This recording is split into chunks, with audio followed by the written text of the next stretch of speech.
Assalamualaikum warahmatullahi wabarakatuh. Sahabat akhir zaman, kembali lagi kita akan membahas tentang Islam.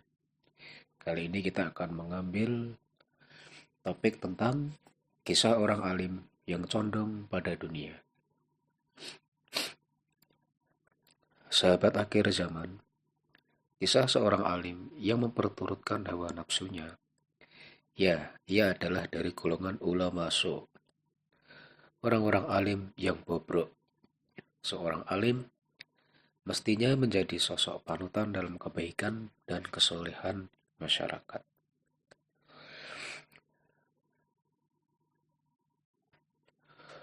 Masyarakat menjadikannya sebagai rujukan dan teladan. Ada sosok orang berilmu, namun digunakan untuk mengeruk pundi-pundi dunia. Ia seorang alim yang sesat jalan. Alih-alih mengamalkan ilmunya, ia justru memperturutkan hawa nafsunya untuk motif dunia. Ia melepaskan ilmu yang telah ia ketahui.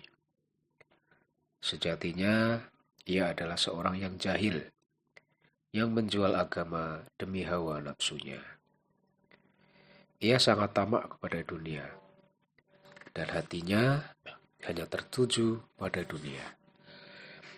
Ia seumpama anjing, yang senantiasa menjulurkan lidahnya dalam semua keadaan. Ia juga bagaikan keledai yang membawa kitab yang tebal-tebal. Ia menghinakan dirinya sehina-hina mungkin. Ulama dengan tipe seperti ini sangat berbahaya. Maka hati-hatilah umat dari sosok-sosok manis namun menipu dan menyesatkan. Berikut adalah potret alim bobrok. Kita ambil contoh apa yang berlaku dulu di zaman Nabi Shallallahu Alaihi Wasallam. Dia adalah Umayyah bin Abi Salt. Ia telah membaca kitab-kitab terdahulu. Dia tahu bahwa Allah akan mengutus seorang Rasul pada masa itu. Dia berharap-harap bahwa Rasul itu adalah dia sendiri. Namun ternyata Allah mengutus Nabi Muhammad SAW. Jadilah Umayyah bin Abi Salt hasad, iri kepada Nabi SAW.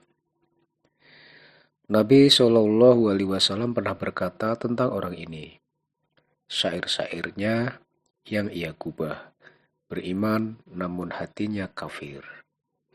Artinya, syair-syairnya layaknya syair orang-orang beriman, mentauhidkan Allah dalam syairnya dan menyebutkan dalil-dalil tauhidnya. Hingga akhirnya Umayyah bin Abi Salt mati dalam keadaan kafir. Tidak mau beriman kepada Nabi Muhammad SAW. Nabi SAW sendiri pernah bersabda, hampir saja Ibnu Abi Salt masuk Islam. Muttafaq alaih. Ia tahu akan datang Nabi SAW dan ia bersadar diri, mengharap ia orangnya.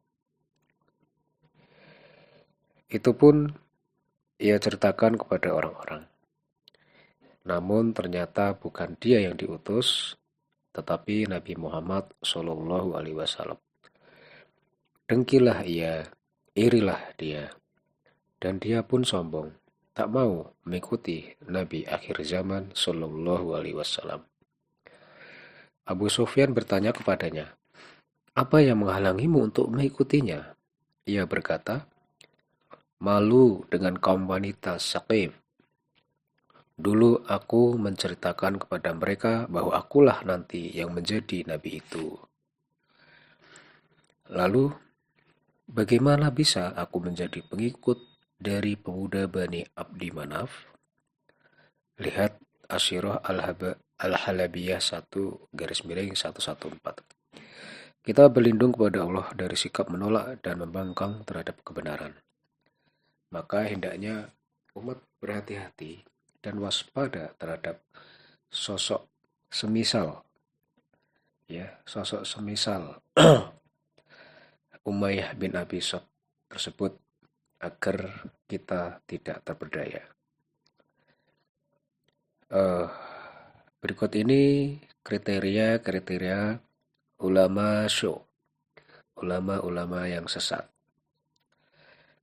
Yang pertama, bila ia menyuruh orang untuk berbuat baik, ia pun melupakan dirinya sendiri. Orang dengan tipe seperti ini adalah orang yang tidak bisa menggunakan akalnya dengan baik. Allah Azza wa Jalla berfirman yang artinya, "Mengapa kamu suruh orang lain mengerjakan kebaikan, sedang kamu melupakan diri kewajibanmu sendiri? Padahal kamu membaca Alkitab, Taurat, maka tidaklah kamu berpikir." Surat Al-Baqarah ayat 44. Nabi SAW bersabda, "Perumpamaan orang alim yang mengajarkan kebaikan kepada manusia, namun lupa dengan dirinya, ia bagaikan pelita. Pelita menyinari orang-orang, namun di waktu yang sama membakar dirinya sendiri." Hadis riwayat At-Tabarani dalam Al-Kabir. Kemudian kriteria yang kedua, tindak tanduknya bertentangan dengan ucapannya.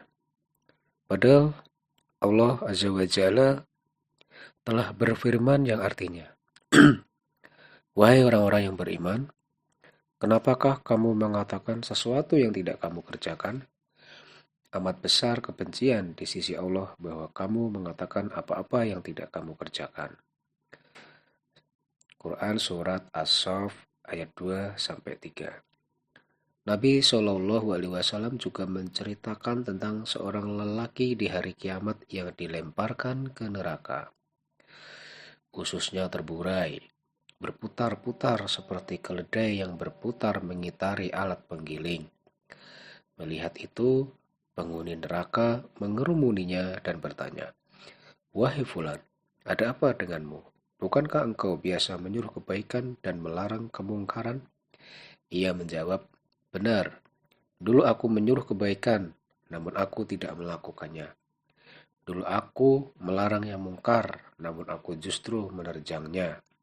Hadis riwayat Al-Bukhari dan Muslim.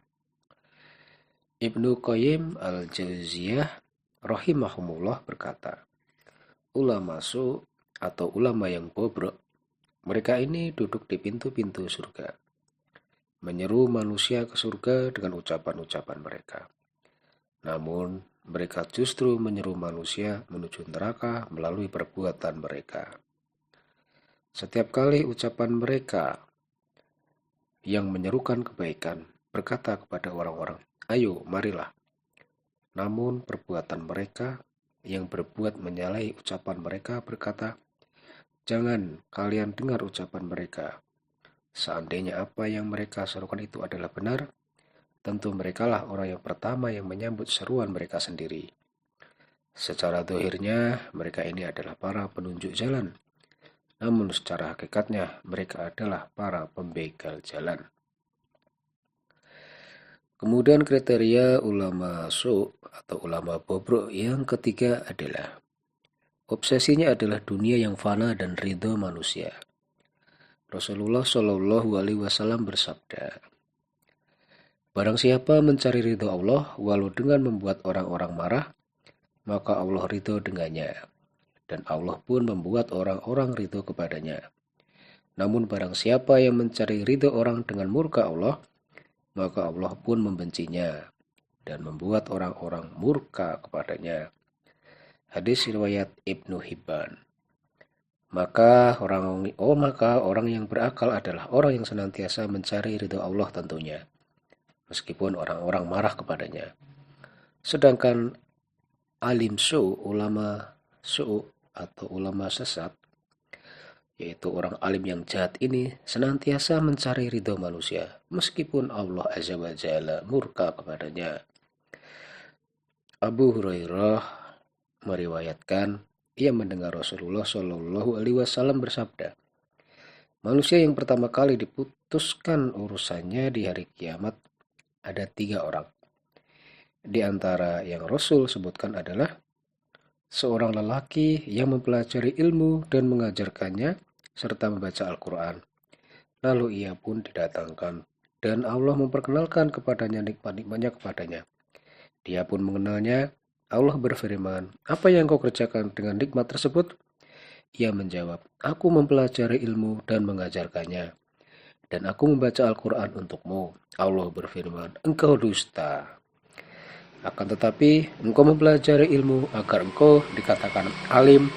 Dan engkau membaca Al-Quran agar dikatakan sebagai qori. Dan itu semua sudah diucapkan orang kepadamu. Lalu diperintahkan kepada malaikat agar ia dimasukkan neraka. Lalu ia pun diseret di atas wajahnya hingga dilemparkan di neraka. Kemudian kriteria ulama su yang keempat adalah mereka para penyeru menuju pintu-pintu Jahannam. Uzaibah bin Al-Yaman rahimahumullah berkata, orang-orang bertanya kepada Rasulullah Shallallahu Alaihi Wasallam tentang kebaikan, sedangkan aku bertanya kepada beliau tentang keburukan. Ini karena aku takut kalau keburukan melandaku. Aku bertanya, wahai Rasulullah, kami dulu berada dalam keadaan jahiliyah dan keburukan. Lalu Allah mendatangkan kebaikan ini kepada kami. Apakah setelah kebaikan ini ada keburukan? Lalu Nabi menjawab, ya. Aku bertanya kembali, lalu apakah setelah keburukan ini ada kebaikan? Beliau menjawab, ya, namun ada keruhnya. Aku bertanya lagi, apa keruhnya? Beliau menjawab, yaitu kaum yang menjajakan petunjuk bukan dengan petunjukku. Engkau lihat ada kebaikan pada mereka dan terimalah itu. Namun ada keburukan pada mereka dan ingkarilah. Aku bertanya lagi, apakah setelah kebaikan tersebut ada keburukan? Beliau menjawab, ya, yaitu para dai penyeru menuju pintu-pintu neraka. Barang siapa menyambut seruan mereka, maka mereka pun akan memasukkannya ke dalam neraka. Aku bertanya lagi, wahai Rasulullah, kabarkanlah kepada kami tentang mereka ini. Nabi Shallallahu Alaihi Wasallam menjawab, mereka ini dari kulit bangsa kita juga, berbicara dengan bahasa kita juga. Aku bertanya, lalu apa yang engkau perintahkan kepadaku bila aku mendapatkannya? Nabi Shallallahu Alaihi Wasallam menjawab, engkau menetapi jamaah kaum muslimin dan imam mereka. Aku, Uzaifah, bertanya kembali, kalau tidak ada jamaah dan tidak ada imam? Nabi menjawab, tinggalkan semua kelompok yang berseteru tersebut semuanya. Meskipun engkau harus menggigit pokok pohon, hingga kematian menjemputmu, sedangkan engkau masih berpegang pada hal tersebut. Hadis riwayat Al-Bukhari. Kemudian kriteria ulama su, ulama penyesat umat yang kelima adalah ia adalah orang yang mengikuti hawa nafsunya. Hawa nafsulah imamnya yang menyuruh dan melarangnya. Allah berfirman yang artinya, maka pernahkah kamu melihat orang yang menjadikan hawa nafsunya sebagai Tuhannya dan Allah membiarkannya berdasarkan ilmunya, dan Allah telah mengunci mati pendengaran dan hatinya dan meletakkan tutupan atas penglihatannya. Quran Surat Al-Jathiyah ayat 23. Ketahuilah bahwa bila manusia mengikuti hawa nafsunya, binasalah ia. Hawa nafsu membuat enggan untuk menyambut seruan Allah dan Rasul-Nya. Semoga Allah menjaga kita dari buayan ulama su, ulama penyesat, ulama sesat yang menyesatkan umat, dan meneguhkan kita di atas jalannya. Wallahu a'lam bishawab. Semoga bermanfaat. Assalamualaikum warahmatullahi wabarakatuh.